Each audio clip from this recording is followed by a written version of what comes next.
Hi hello welcome to home recipes and arts. ఈరోజు మనం ఎంతో simple and tasty egg curry ఎలా చేయాలో చూద్దాం. ముందుగా 4 టేబుల్ స్పూన్ల ఆయిల్ హీట్ చేసుకొని అందులో ఒక మీడియం సైజ్ ఉల్లిపాయ, 3 పచ్చిమిర్చి వేసుకొని లైట్గా ఫ్రై చేసుకోవాలి. ఇప్పుడు 2 మీడియం సైజ్ టమాటాలు వేసుకొని మూత పెట్టి కొంచెంసేపు మగ్గనివ్వాలి. టమాటాలు ఇలా మగ్గిన తర్వాత ఆయిల్ నుండి సపరేట్ చేసుకొని ఒక మిక్సీ జార్లోకి వేసుకొని ఫైన్ పేస్ట్ లాగా మిక్సీ పట్టుకోవాలి.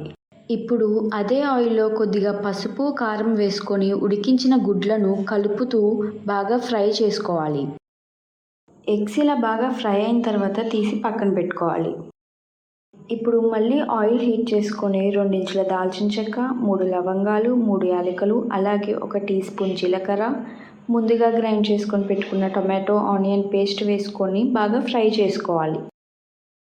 ఇప్పుడు 2 టీ స్పూన్ల అల్లం వెల్లుల్లి పేస్ట్ వేసుకొని పచ్చివాసన పోయేంత వరకు కలుపుతూ ఫ్రై చేసుకోవాలి.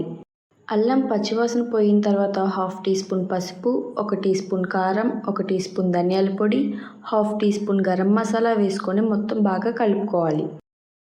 ఇప్పుడు అందులోనే 1/2 కప్ పెరుగు వేసుకొని నూనె పైకి తేలేంత వరకు బాగా కలుపుకోవాలి.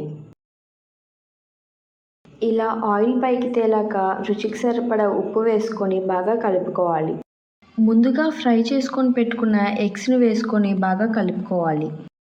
ఇప్పుడు ఫైనల్గా చాప్ చేసుకొని పెట్టుకున్న కొత్తిమీర వేసి బాగా కలుపుకొని మూత పెట్టుకొని కొంచెంసేపు మగ్గనివ్వాలి. మీరు ఒకసారి ఇలా తప్పకుండా ట్రై చేసి ఎలా ఉందో కామెంట్ చేయండి. And don't forget to subscribe our channel.